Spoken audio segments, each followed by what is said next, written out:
Hey yo, welcome to Parker's Reef. On today's episode, we're going to check out Steve's absolutely incredible 4-foot water box.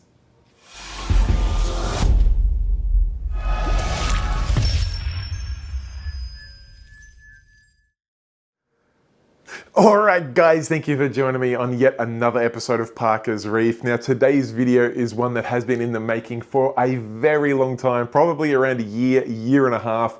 Every time Steve has shared pictures of his incredible corals up onto social media, I've been pestering the poor guy to say, dude, you've got to let me come and film this tank, because he only lives about an hour and a half from me, and that's a distance I was absolutely willing to travel to get this beautiful tank up onto YouTube to share with all of you. Now, it took me some time because Steve is a fairly reserved guy, pretty private character, and wasn't super keen on me coming in there with camera gear and interviewing him to put up onto the internet, but we got there in the end, and I am so grateful that we were. So I cannot thank Steve enough for making this video possible, and I'm sure when you're about to see the footage from this tank, you will agree that it was one that absolutely had to be shared with the world. So I don't think I've got any more of a prefix to say other than that. You're about to see an incredible tank right here in Melbourne, Australia. Let's roll the footage of Steve's beautiful 4-foot water box. All right, I am here at a tank that I've been wanting to see for a very long time. Steve has welcomed me into his house. Thank you so much. Super excited to see this system. Firstly, can you tell us what tank are we looking at here? I think it's a water box. The water box, 4 foot. 4 foot, yeah, yep. Water 4 foot. Incredible system. And how long has this system been running for? Probably around 2.5 years. Okay, yeah, wow. So 2.5 years so far. Wow, looks so grown in. It's absolutely thriving there, from both the SBS and the Gonies and some of the other LPS and stuff in there. Absolutely popping full of color. So over the 2.5 years, is this your first tank, or you've had tanks before? Or? I used to have the small, the Aqua 120 liter or something. Okay, yes. Yes, and then I slowly upgrade them to kind of this tank. Okay, yep. So roughly how long do you think you've been in the hobby for? Probably three years. Okay, 3 yeah, years. wow. Probably 5 months with a small tank. Sure. And just start with some, softy and stuff. Yes. I always start with fully LPS. Yes. And then I changed to fully SBS. Yeah, well, I mean, looking at this tank, I would hazard a guess that you were an SBS master, because you've got Thank you. enough SBS growing in there to fill a 10-foot tank, and this 4-foot is just bursting at the seams and full of color. So you've done an incredible job there. Thank you. Before we get too far caught up on the incredible coral and the fish in there, can you tell us about some of the equipment on the system? Sure. Maybe starting from the top, and then we'll work our way down. So we start from the top, this 3 Radian. Yes. XR30. Yes. 3.5 Pro. Beautiful. Yes. And 2 ship bar OPET. Yes. 2 of the Orphex. Yep, so the Orphex OPET. are giving some supplemental light. light. Supplemental. So Yes. they can cover the coral when they grow. Yes. So we go talk to White Mecca. Yes. I got 2 MB40. Lovely. Yes, and probably 2 narrow pie. Nice. Yes. And both on the side walls, just blowing across. And probably a return pump. How are you finding the flow as these SBS are growing out? Yes, SBS probably on the future, probably I need more flow. Okay. Yeah, probably I find it's not enough some shape, some parts. Yeah, you you've got a lot of coral growth. I mean, in this section in here, that's just become a solid SBS. So the more they grow, the more light they need, the more flow they need. So the SBS actually they can hold a lot of flow. Yeah. To compare our tank with the ocean is nothing. Absolutely. In ocean smarts that a lot of flow. That's what they need. So I believe the flow and the light, they can run with the SBS well. Definitely. Yeah, definitely no. And at the moment, despite the SBS growing in as aggressively as it has, I mean, we can see some of these islands here absolutely chock-a-block. You've still got a really nice delicate flow of the Gonies below.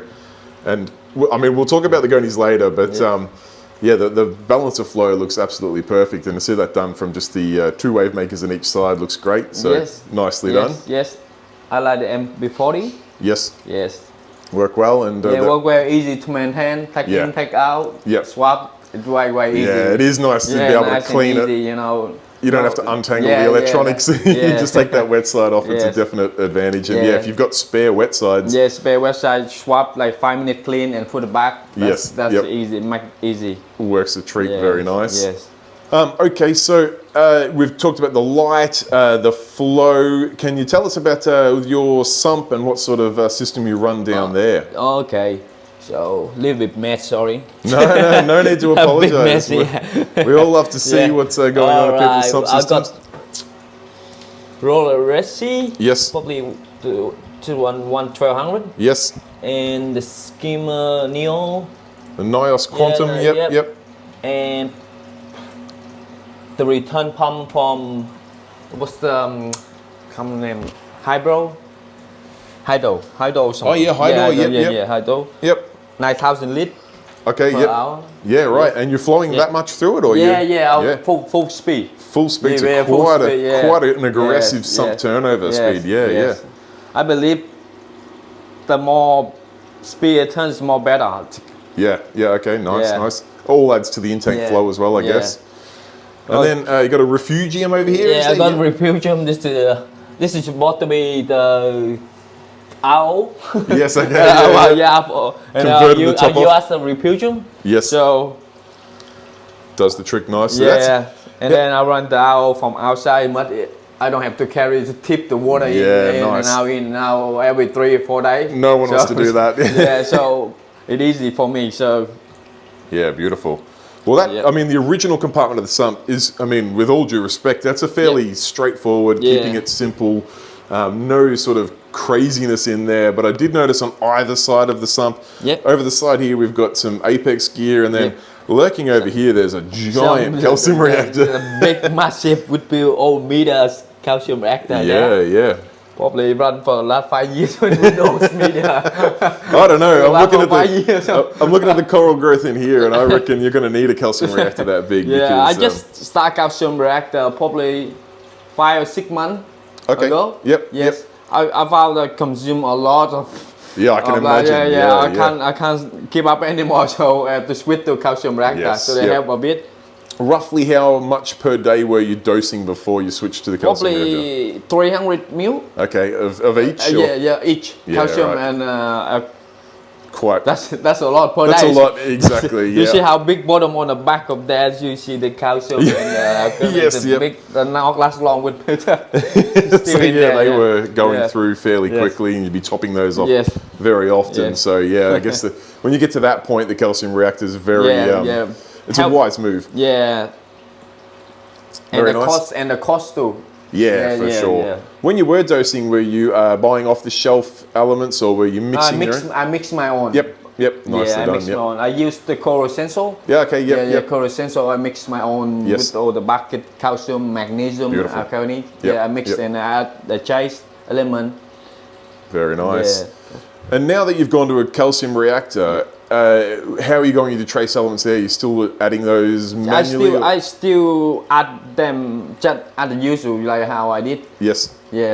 Just using the Coral Essential droppers? I used Coral Essential like probably... down here I see. Yep. Okay, Coral Essential there. Yes. So A, B, C. Yep. Yes. Beautiful, again, keeping it simple, but the results keep it simple. Speak for themselves. They look fantastic. Keep things simple. And the Apex system, you mentioned that you're running the Trident on there. Yeah, Trident, full Apex system. Yeah, Trident test out calcium, magnesium, Yep. And you find that handy, like you can obviously access that remotely, check on how the tank's going. And, I can open the phone, check anytime, even I go out overseas, how the tank going. It helped me a lot. To do a lot of work, but yes. And so, temperature, the power went up or whatever. Yep. Yes. Keeps all on top of it. Keep me in check with the sensational. tank. And we were talking just briefly before off camera, and you were mentioning with the Trident, you actually run it in a manual mode. So in a manual mode, You can sell a lot of reagent for the long run. So as long as your tank stable, you only need to test early morning, and by the time the light turn off, you do it twice. That's it. Yeah. Yes. I mean, as someone who's not completely up to speed with the Neptune systems, I was always under the impression that you could only run them in auto mode, and I was like, who wants to test magnesium 4 times a day? No. I've learned something today. Manually. Set it to manual and test it as frequently. Yeah, example, every time you wake up in the morning, open your phone, like you should checking Facebook, put on the iPad, press the bottom, and then after another 5 or 7 minutes, look back, see the result. You got the results. Yeah, perfect. The result, and then after night time before you sleep, you test again. You see Very clever. If too much swing. Very clever. No, that's a good way to make those reagents, which, to be fair, can be somewhat difficult to track down here in Australia. So getting them to last as long as you can is a wise move. And as you say, I'm lucky and love to have no problem with those. It'll last you long. No, that's fantastic. And what about things like water changes or maintenance? I do every 4 nights water change. Yep. Probably 10%. Okay. Yeah, 10% every 4 nights. Yep. Yeah, I found the water change should help a lot. To restore the coral or whatever the change that you add more, they consume in the tank. Yes. So you can take out and take in. To keep things alive. Keep things ticking along. Yeah, things. And are you on an artificial salt or a natural? I use the chopped marine. Yes, beautiful salt. And also I also the blue bucket. Okay, Red Sea Blue, yep, another very popular salt. Yeah. So I guess with that in mind, you're probably targeting around natural saltwater levels of like alkalinity around 8 or something like that? Probably alkalinity around 8 to 8.5. Okay, yep. 8 to 8.5. And calcium around 450 to 480. Yep. Yes. Magnesium around 1.4. Okay, yep. A bit high. Yeah, it's only slightly elevated. But my goni, And I mean, you were telling me before these gonies, you said that they're not looking happy today. No, not really happy. After I put the phosphate remover. Okay. Maybe come back eventually. I come back after 3 or 4 days. They come back again. They'll be full again. When these guys are full, they fill the base of the tank, and you can't see the glass, which is would be a sight to behold. Some the massive big cone like this. Yes. Here too. When they open up, you can't even see the glass on the bottom. Yeah, craziness. Well, that's a good segue to start talking about some of the things inside the tank, because I fear that we could be talking about some of this for a while, because there's a lot to cover in here. Did you want to start with fish or coral first? What one you refer me to? Well, let's go with fish first, because I think we could talk about the coral for about 3 days. Okay, fish. Let me think how many we got. I can't remember. I got the blue tang. Yes, beautiful blue tang in there. Yes, and the gem tang. Yeah, I did see the gem. The gem tang the hide on the back. He's going to hide right now, but I'll definitely get some footage. Flame hawk. Yeah, I love a flame hawk. Full of personality. Such a gorgeous fish. And I got probably. Here comes the gem now. Just a couple minutes after on cue, but beautiful fish. And shaving tang. Oh, there's a shot. Yeah, beautiful. So we've got, actually, I can see a yellow tang and a sail fin. So quite a few tangs in the 4-footer. Yeah, crystal tooth tang, this one. Yeah, nice, beautiful. Probably around got 5. 5 tangs, nice. No aggression from them? Nah. They all look quite happy while I'm here. They look, I believe, probably from my coral grow and the scab, they keep them. Gives them enough sort of territory. Keep them up to their own spy. So they don't fight. They're not looking at each other. That's what all I the time. believe. Yeah. The more coral grow, the more spy they have. Definitely, Well, when it's all open, they can see each other all the time. Where when it's grown out a bit and there's sort of a little more rooms, I guess, keeps them all separated, which looks good. And that just gives a beautiful amount of movement in the tank to complement the corals in here. This is a beautiful clownfish you've got here too. 2 one pair of storm with the goni. The only host the goni. I'm sure the goni loves that. The goni love it. Look, the goni love it. Oh yes, yes. They've taken one each. What a beautiful specimen, and the beautiful home it's chosen too. Stunning. And does that round out our fish? It probably goes pretty close to it. Sick lie. I got 1 sick lie. Oh yes. Yeah, it goes grass. Tell me, there is the 6 line coming around the front now. Yep. Yep. And the 6 line you've added as a fish of choice, or you added for any sort of pest control? For pet control. Yeah, I believe for pet control. Yes. It's good to have one in tank. Definitely. Every tank should be have. They're well known for their. From my experience, every tank should have the 6 line better. Yes. Yes. They are fantastic at just picking up worms and anything like that. Checking everything. Checking all. Very inquisitive. Also, I got coral bands, stream somewhere here on the back, but they're hiding. Hiding at the moment. Coral bands. Camera will do that quite often.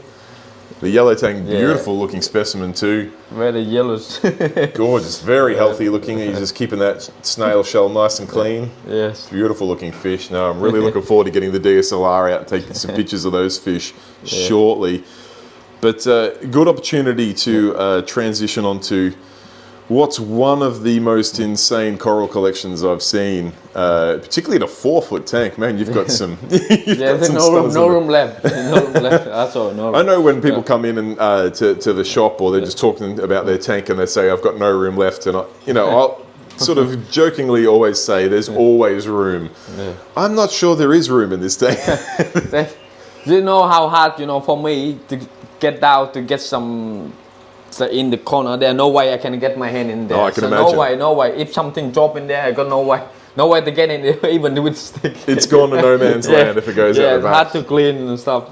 I imagine before these things grew in and filled in those gaps, you would have had decent access back there. But there's quite a few kilograms of SBS in there. Now, if we go through some of the corals, maybe we'll go from left to right. We'll make our way across. Yes, sure.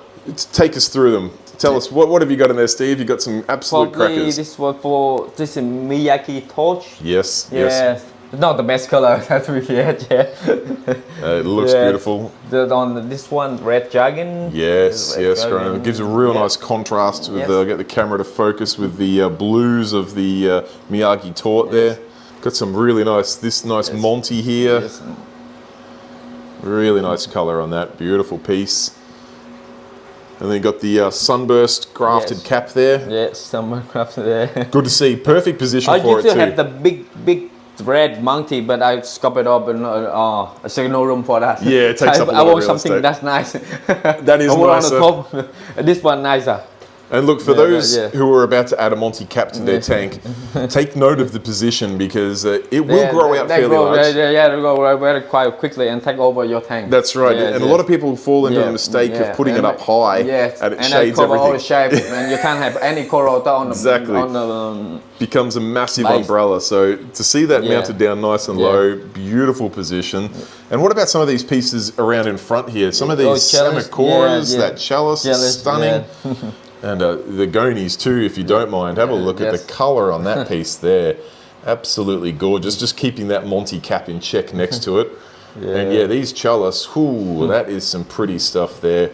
And I really do like the Samacora collection you got going there. I love to see, particularly this lighthouse Samacora there. It is a bucket list coral of mine. To see it growing out is absolutely gorgeous. And then I guess before we go further across the base of the tank, there's so much more SBS. You've got a massive, beautiful yellow Walt Disney. That's a huge. It's big. You're going to have to trim this Miyagi torch back. It's taking the prime real estate from it. Yes. Absolutely gorgeous coral there. And then what about the Millie up on that back corner there behind it? That's a beauty. Yeah. Really nice colour in that. There's hues of yellow and pink in there. Absolutely stunning. And then the purple and green. Yes, that's a paletta. Yes. Paletta. Yes, a paletta. Yep. Looks very nice. Yes. And then one of my favourites in here, this smooth skin pink and yellow. This one? Yeah, that one. Yes. This one kind of look like Pikachu or something. Pikachu? Yeah. Man, that is an absolutely beautiful coral. In a tank that has this many stunning corals, to have one that stands out to me is saying something, and that thing is just ridiculous. I love the colours, I love the growth pattern. Really, really nice. And then you've got this beautiful red in behind it there. Yes. Just trying to find some real estate. Doing fine. And then just to give really nice contrast to that Pinkatoo, you've got this nice sturdy green in front of it. Yeah. Great polyp extension, really interesting growth pattern. Absolutely love it. And then a nice blue stag here. Yeah, blue stag, yes. Just to set off the yellow from anher Walt Disney behind it. Yeah. And then so another Walt Disney. Walt Disney is sort of everywhere. coming all over this tank, but why not when you get them looking that beautiful? See a nice green goblin down here in the base, really cool spot for it, sort of fill out in that location. And some Gonny probably kill them on the base with the killing them on the base. There's no room for them to grow. That Gonny extension's just making sure it doesn't grow downwards. Yeah. No, beautiful. And then these two massive colonies here. Yes. This is the color on this is sensational, super bright. Is that a fireworks? Yes, that's a firework. Yes. Absolutely gorgeous. Deep colors on that one. And this is this the same as the another paletta? Yep. Big mother colony there. Yeah. And how about there's two more really nice SPS. There's this peachy coloured one there on the left. Yeah, it's probably peachy, yep. Oh, it is called peachy. Look at that, wow. Yeah. Well named because it's exactly the colour it is. Yes. And then the blue next to it with the really long tips. Yes, the blue. That's blue. They call it blue agro, and I got them the flag.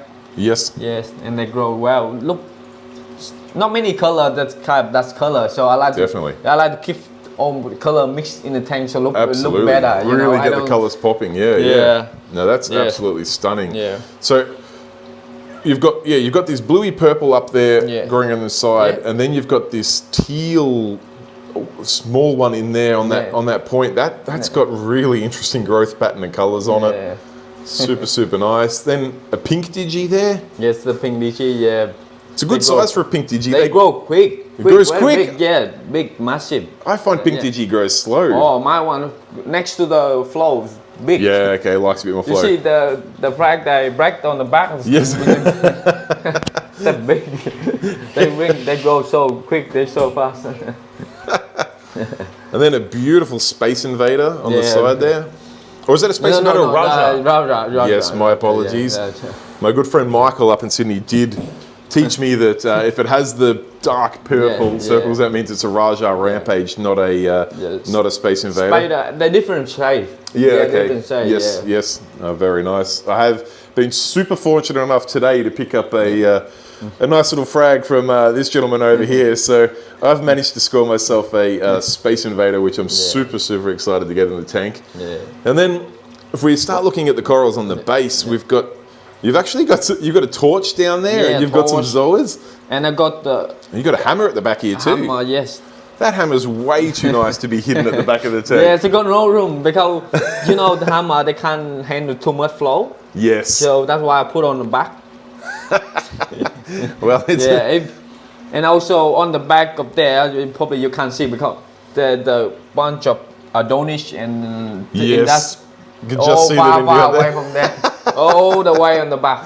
Adonis and Rainbow Zuda, all the way on the back. You can't just hitting those pieces in the graveyard and they're just thriving away back there. Probably can't see. That's the type of hammer that most people would have front and center in their tank. Absolute showpiece, and it's just living back here in the shadows, but it still looks a treat. And this green torch, damn, that is bright. That's got some beautiful color to it. And then we move on to just Goni Central. You've got a nice collection of Goni here. Yes. I imagine some of these are all the named variants, and we've got different glitters. Look at the glittery bands on that one there. Absolutely beautiful. Not really happy today after changing. No, well, normally extend that this much. You can see. I can imagine, but it still looks fantastic. Yeah, those Gonis look an absolute treat. And the variety of colours. The colours on this one here. Is that a named piece, or is it just a... It's red with yellow. Yeah, red and with yellow, and you can see the different color on the polyp. Yeah, the polyps, some of them have got like a blue tip, some of them got a yellow tip, just a crazy nice natural variation on it. And then the clownfish have obviously picked some of their favourites. They've got some glitters in there, and what beautiful specimens they are. This one here looks familiar. Amaze balls, and it's quite a nice sized amaze balls at that. Beautiful piece. And then... come across some more glitters and various colours there, afterburners or infernos or whatever they call them. Inferno, That's or Inferno. Kids or whatever. Sensational. Yeah. And then we touched on one of my favorites here, the Samicora is beautiful. Hairy. Super hairy for a Samicora, yeah. I remember when you've posted some pictures of that before, and I'm like, nah, that can't be a Samicora. There's a bolt extension on it. It's ridiculous. Absolutely gorgeous corals. Can you tell us, do you have any favorites when you've got a tank full to the brim like that? For me, I think it's Walt Disney. Walt Disney, yep, understandably. When you've got Walt Disney is my favorite. I don't mind to go full tank with the Walt Disney. I can understand. Well, you're trying. You've got one there, two, three.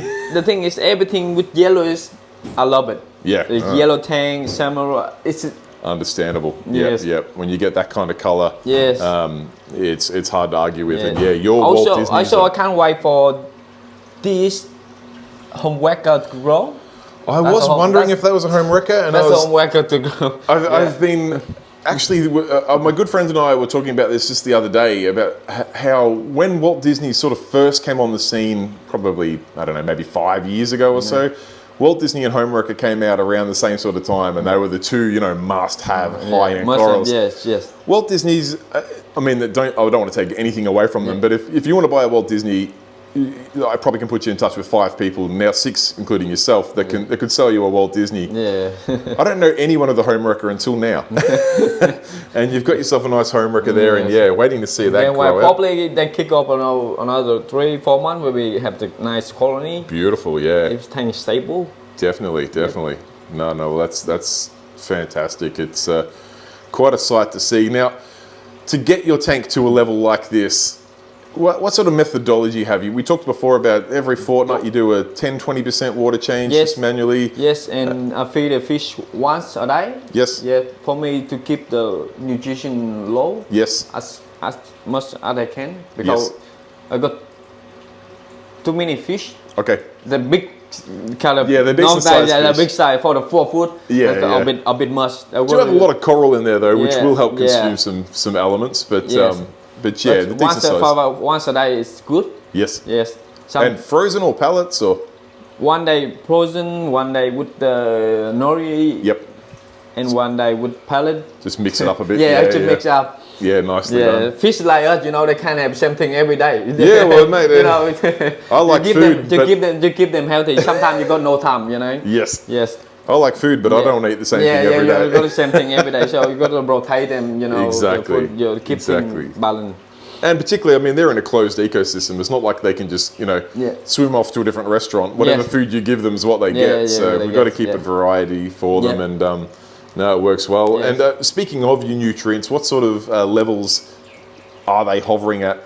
My phosphate about 0.9. Yes. Yep. Yes, and nitrate around 8. Yeah, okay. Around 8. So they're quite low, really, for modern reefing standards. I believe with my experience with the SBS, the lower the better. Yes. Yeah, you get the nice color. Yes. Yep. And you don't have the nutrition. They go with the light. With the light. Yep. Yeah, they more light, you can have a bit more nutrient. Yes. But if you don't have a lot of light, you need to keep that nutrient low. Yes. But you've got no shortage of light in there. Have you done a PAR test on this tank by any chance? Yes, I do. Yes. Probably the Walt Disney, where are they? Probably around 600 to 650. Oh, wow, okay. There's no shortage of PAR in the system. Probably 600, 650. This bottom, probably around 350. Yeah, nice. Around this area, 350. Yes. So there's no shortage of PAR. Middle of my tank around 450 to 500. Okay. Yeah, some spot a bit high, probably 600, 650. Yep. Yes. Yep. No shortage of PAR then, hence why the SBS are growing the way they are, which is in every direction. Now, fantastic. And any other methodologies or tips or tricks or suggestions you have to get a tank looking this stunning?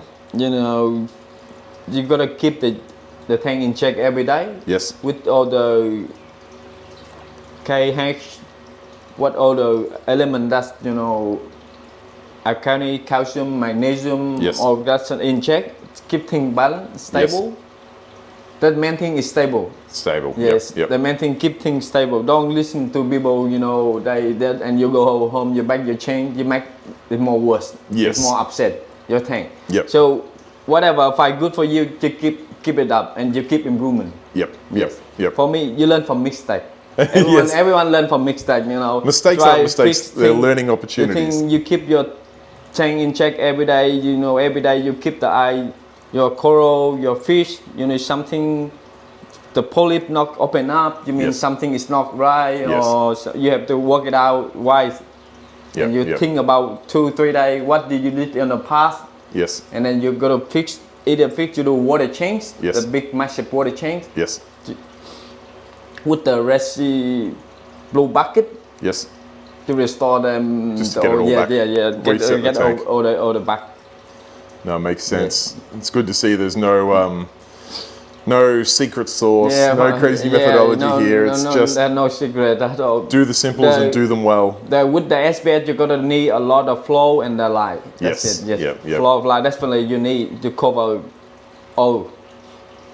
It's that simple. Good light, good flow, good water. Good light, good water. That's all you need. Master those three things, and you too can have a tank like this. No, that's simply stunning, and like I said, super refreshing to see that a world-class tank like this. Not like I said, not to say that it's running itself. There's obviously a lot of work that goes into it, but you're not doing anything ridiculously strange or bizarre. You're doing the everyday things and you're doing them well, and you get a tank that looks this incredible. As long the tank stable, to keep things simple, feed the fish to water change. Yep.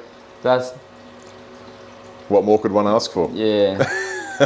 No, well, I really appreciate it. I know I've been pestering you for, I reckon maybe close to a year now to come and see this tank, and I can tell you now that I am standing in front of it. I am not disappointed in the slightest. It's a simply spectacular tank, and I appreciate getting the opportunity to see it. I appreciate getting the opportunity to share it with everyone out there on YouTube. Yes. And I really appreciate getting an insight into what it takes to run a system like this, because it's something we could all aspire to. Yeah. Fantastic. Thank you for your comment today, Sam, to video my tank. It's absolutely my pleasure. Definitely a bucket list thing, and I'm super excited and happy to have got the opportunity to film it. I'll make sure I get plenty of B-roll footage from both in front and from the top down of this tank, because there is so much to cover that I don't want people to miss anything. We'll get lots and lots of footage, and I'll pop that on screen now for everyone to enjoy, but I will wrap things up there. So just to say one last time, thank you so much for making it possible. Sam, thank you. Really appreciate it. And keep up the great work, because this tank is simply incredible. Thank you. All right, guys, there you have it. That was the tour of Steve's to die for 4-foot Waterbox tank. And again, I'm super grateful to Steve for making it possible for me to come and film this tank. I know you were not overly keen on being mic'd up and put on camera, but you were willing to go through the process, and I hope I have done both yourself and your tank justice. It is an incredible tank to see in person, and I mentioned in the video that it was absolutely a bucket list item for me to see, and I can now tick that off, and I cannot be more thankful for that. If you've got any questions, comments, or feedback for Steve or myself, please do pop it in the comment section down below, as well as your words of congratulations, both on his beautiful tank, but also for taking the leap of faith in letting me put it up on YouTube to share with you guys. I'm sure it'll go a long way. And of course, if you enjoyed the video, it never hurts to give it a thumbs up. That will tell that very tricky YouTube algorithm this is a good video, and it will help recommend it to other like-minded reefers out there, which kind of goes a long way in this YouTube gig, so I would personally appreciate it. Other than that, guys, I think I will leave you with it. I look forward to bringing you even more videos in the weeks to come, so if you are yet to subscribe, please consider doing so. Button down there in that bottom corner, takes 2 seconds of your time, it costs no money whatsoever. But other than that, I will leave you to your weekend. Thank you so much for watching, and until next time, stay safe, keep reefing. Cheers, guys. Bye.